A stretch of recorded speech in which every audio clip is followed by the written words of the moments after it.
Halo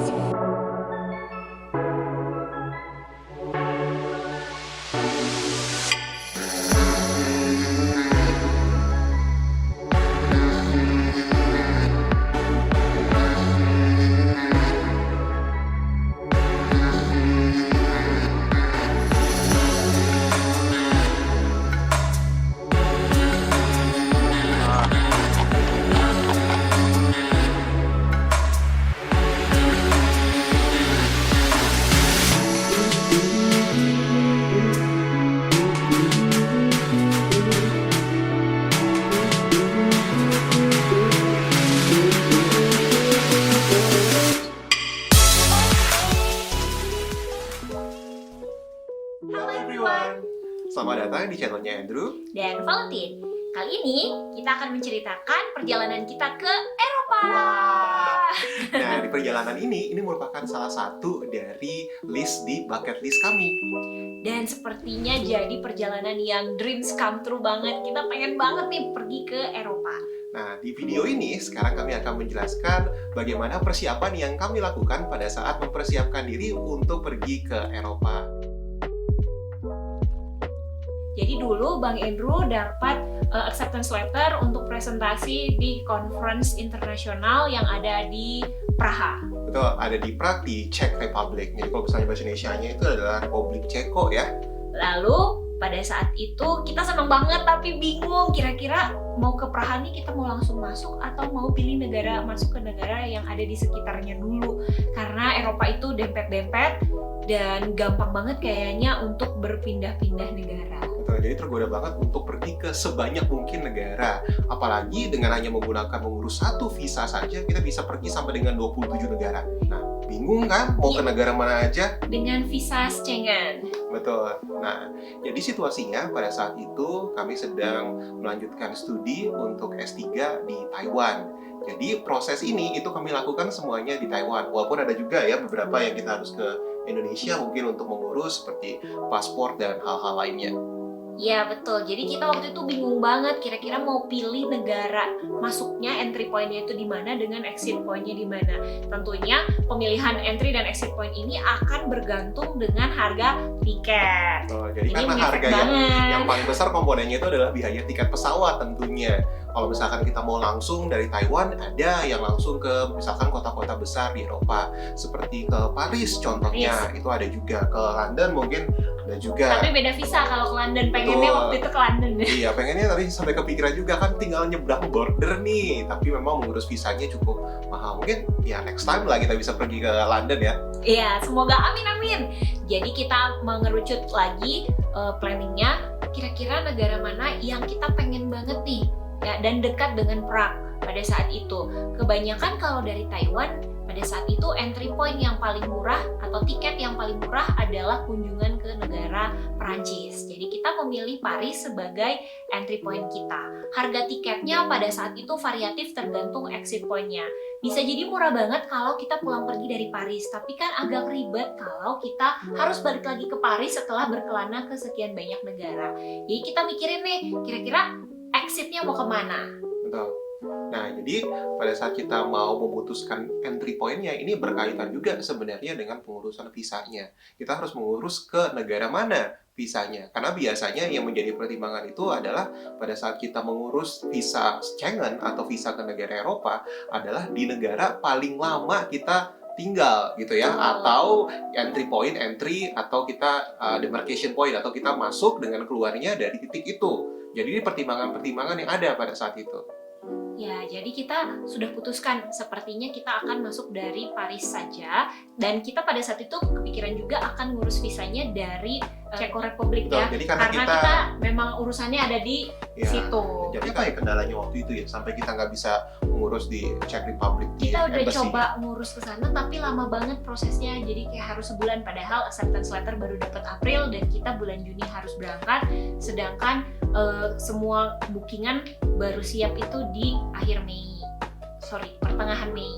Jadi setelah itu kita harus tentukan dulu nih exit point-nya di mana ya, karena pada saat itu kita harus menentukan kira-kira tiket pulang pergi kita di mana. Akhirnya pada saat itu aku juga ada apply conference di Athena.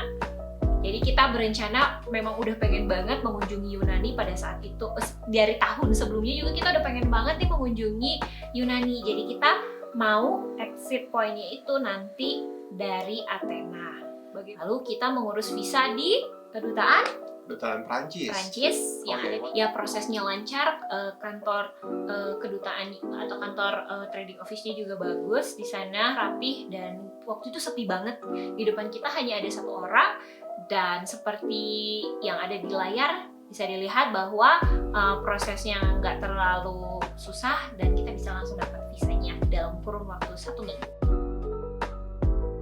Nah, dari Taiwan, kami naik pesawat, sebenarnya yang kita booking itu adalah pesawat Qatar Airways. Tapi, karena kita mau dari Taiwan, kita menuju ke Paris, jadi rutenya itu kita menggunakan Cathay Pacific dari Taiwan, dari Taipei, Taiwan, kemudian kita transit dulu di Hong Kong. Baru di Hong Kong kita menggunakan pesawat dari Qatar Airways. Nah, kemudian dari Hong Kong, kami transit di Doha, di Qatar. Dan kemudian setelah itu baru ke Paris langsung pesawatnya. Dari Paris, negara selanjutnya yang kita tuju adalah Belgium. Tepatnya kita hanya mengunjungi satu kota, yaitu Brussels, karena keterbatasan waktu. Dari Brussels kita menuju ke kota berikutnya, yaitu Amsterdam. Jadi nama negaranya itu sebenarnya adalah Belanda ya di bahasa Indonesia, atau Netherlands di bahasa Inggris. Dari Netherlands kita melanjutkan ke negara berikutnya, yaitu Jerman. Tapi kita hanya ke satu kota saja, ke Berlin, karena saya penasaran banget pengen lihat tembok Berlin. Dan juga pengen ke Charlie Checkpoint ya. Ya, Charlie Checkpoint. Ya. Lalu dari Berlin kita melanjutkan perjalanan ke Praha, karena ini adalah kota utama yang kita tuju selama perjalanan ini, dan karena diterima di conference di Praha, maka kita bisa melanjutkan perjalanan ini. Dari Praha kita naik kereta atau melanjutkan perjalanan kita ke Austria. Nah, jadi kotanya Vienna. Oke, kotanya itu adalah Vienna. Ini sebenarnya kota yang terkenal sekali dengan adanya teater-teater dan juga festival-festival musik ya yang ada di sana. Dan kita berkesempatan untuk berkunjungi Austria di satu kota tadi, yaitu kota Vienna. Perjalanan di Vienna hanya 4 jam. Kalau yang masih penasaran, ikutin terus cerita perjalanan kita. Dan kalau ini adalah pertama kalinya kamu mengunjungi channel kami, jangan lupa untuk klik tombol subscribe, nyalakan notifikasinya, dan juga jangan lupa untuk klik tombol like ya, untuk mendukung channel kami. Dari Vienna kami melanjutkan perjalanan ke Swiss. Negara mahal yang iya, ini negara yang nggak kepikiran sih sebenarnya kita Iya. bisa mengunjungi Swiss, tapi karena lokasinya itu dekat dengan Austria, jadi kami memutuskan untuk ya udahlah sekalian saja kita mengunjungi Swiss. Dan kemudian kami menghabiskan beberapa hari di Swiss dan kita lanjut lagi ke kota berikutnya, ke negara berikutnya. Dari negara termahal Swiss kami melanjutkan perjalanan ke Roma. Wah, nah ini juga kota yang sebenarnya penuh dengan sejarah. Di Roma sebenarnya kurang lama kan? Betul. Kurang Jadi lama kan? kita pengen banget ya, ada banyak tempat-tempat bersejarah di sana. Nanti kita lihat ya apa tempat-tempat yang kita kunjungi di Roma.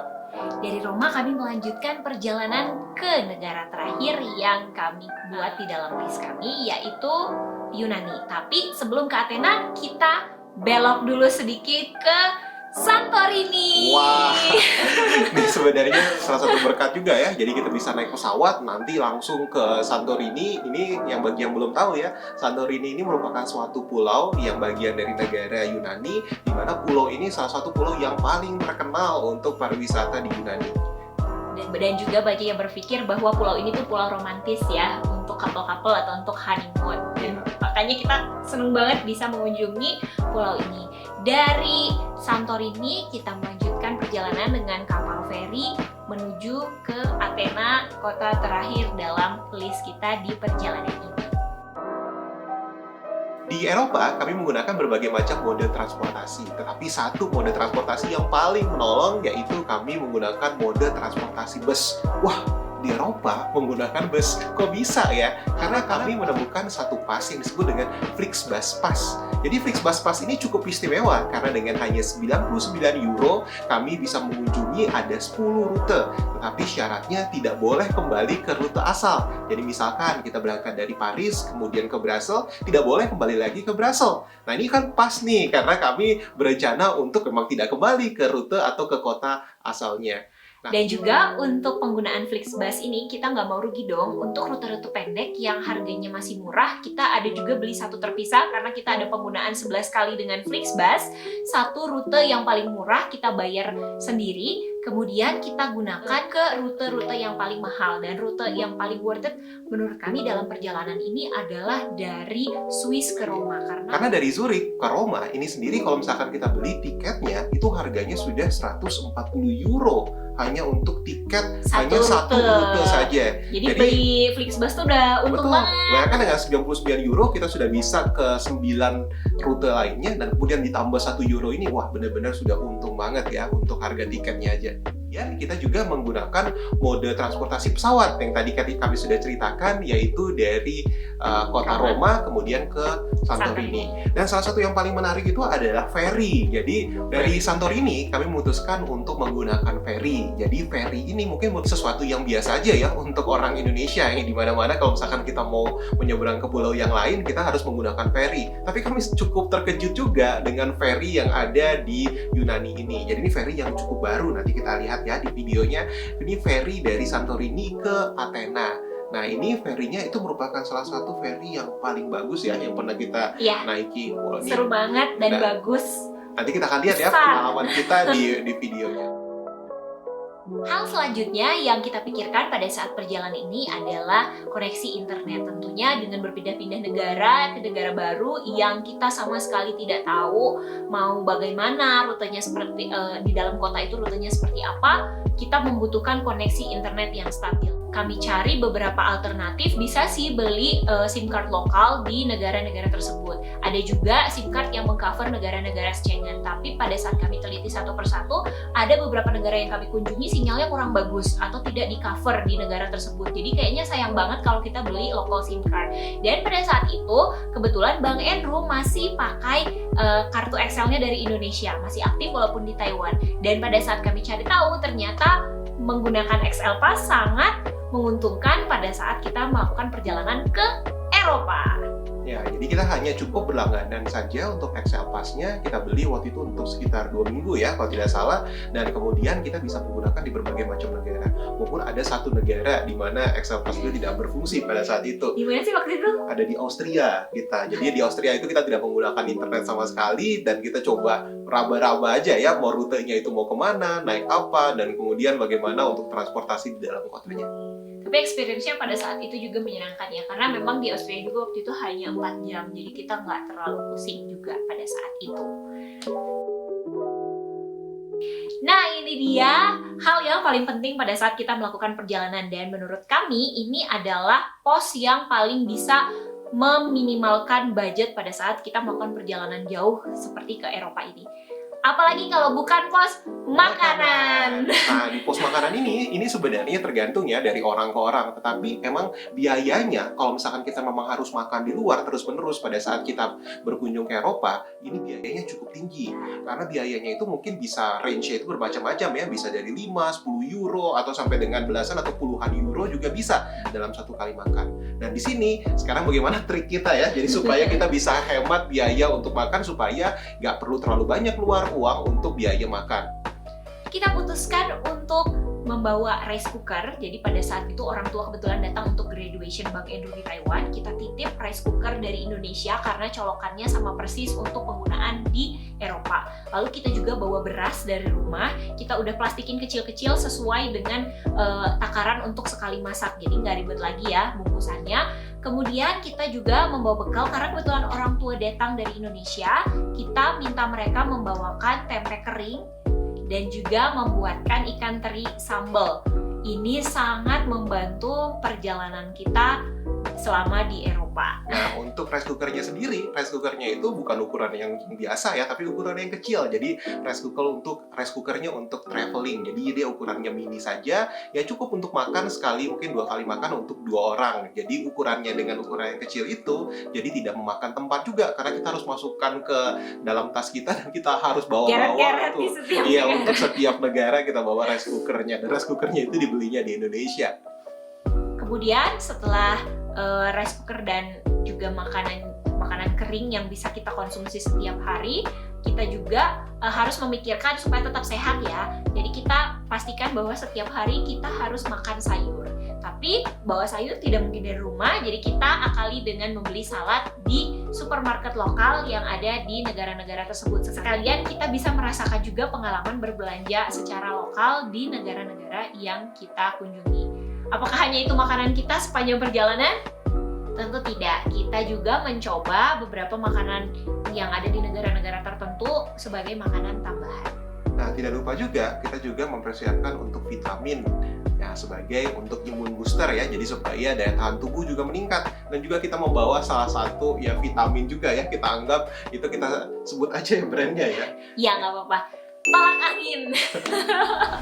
Nah, bagi yang belum subscribe, jangan lupa untuk klik tombol subscribe dan juga klik loncengnya untuk mendapatkan video terbaru di mana nanti kita akan berpetualang. Kita akan lanjutkan petualangan kita ke Eropa.